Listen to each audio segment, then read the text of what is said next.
Welcome back to my channel. मैं हूं महिमा और इस वीडियो में हम देखने वाले हैं वाइस प्रेसिडेंट ऑफ इंडिया के बारे में। मेंशन हो रखा है हमारे कॉन्स्टिट्यूशन के आर्टिकल 63 के अंदर। और वाइस प्रेसिडेंट होता है प्रेसिडेंट के बाद सेकंड हाईएस्ट कॉन्स्टिट्यूशनल ऑफिस। देख लेते हैं नोट्स के अंदर। देखो, सबसे पहले मैंने टर्म लिखी है, इसका मतलब होता है ड्यूरेशन या टेन्योर।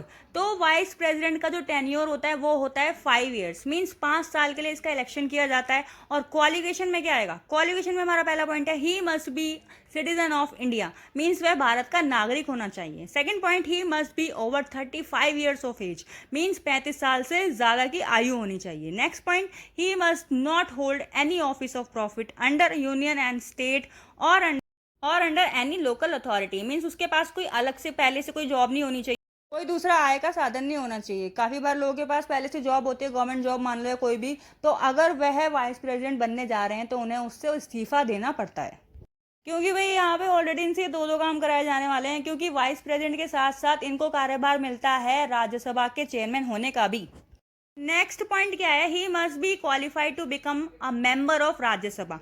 जैसा हम जानते हैं कि प्राइम मिनिस्टर बनने के लिए हमें लोकसभा का मेंबर की एलिजिबिलिटी क्लियर करनी पड़ती है, वैसे ही वाइस प्रेसिडेंट बनने के लिए भी हमें राज्यसभा के मेंबर की एलिजिबिलिटी को क्वालिफाई करना पड़ता है। अब देख लेते हैं इलेक्शन के बारे में। He is elected by an electoral college consisting of member of लोक सभा एंड राज्यसभा। तो देखो, हमने पढ़ा था इलेक्शन एंड रिप्रेजेंटेशन वाले चैप्टर में दो सिस्टम, दो मेथड्स के बारे में। पहला था एफईटीपी और दूसरा था पीआर। तो जो ये वाइस प्रेसिडेंट के इलेक्शन होते हैं ना, ये पीआर के थ्रू होते हैं, ये इनडायरेक्ट इलेक्शन होते हैं। और इसमें पार्टिसिपेट कौन करता है? लोकसभा और राज्यसभा के मेंबर्स। और साथ में member of state legislature are not part of it, mean जो स्टेट की लेजिस्लेचर है, विधानसभा विधान परिषद है, उनके जो मेंबर हैं वो वाइस प्रेसिडेंट के इलेक्शन में पार्टिसिपेट नहीं करते हैं। अब आगे देख लेते हैं। अपॉइंटमेंट तो हो गई, इलेक्शन भी हो गया। अब देख लेते हैं रिमूवल कैसे होता है वाइस प्रेसिडेंट का। Vice president may be removed from his office by a resolution of Rajya Sabha passed by majority and agreed by लोकसभा। अगर वाइस प्रेसिडेंट को उसकी पोस्ट से हटाना है तो भाई एक रेजोल्यूशन लाया जाएगा जो कि सबसे पहले राज्यसभा में आएगा और उसे मेजॉरिटी के साथ पास होना पड़ेगा। ठीक है, फिर उसके बाद वो जाएगा लोकसभा में, वहां से भी उसको पास होना पड़ेगा और उसके बाद ही इनको हटाया जा सकता है। हमारी नेक्स्ट हेडिंग है power and function of vice president.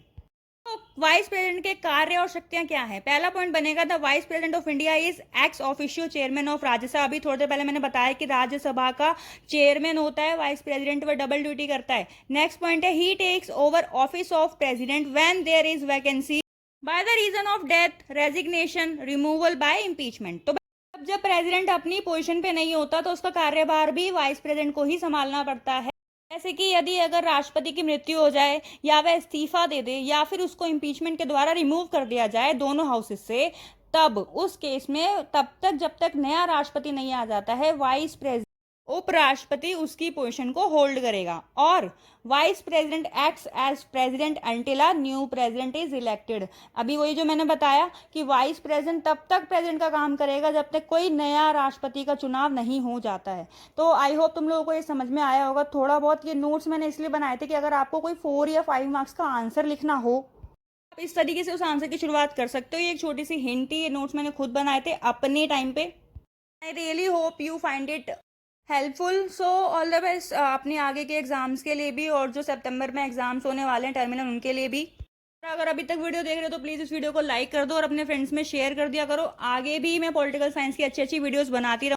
तो भाई तब तक के लिए till then take care and do subscribe to the channel. Thank you, bye.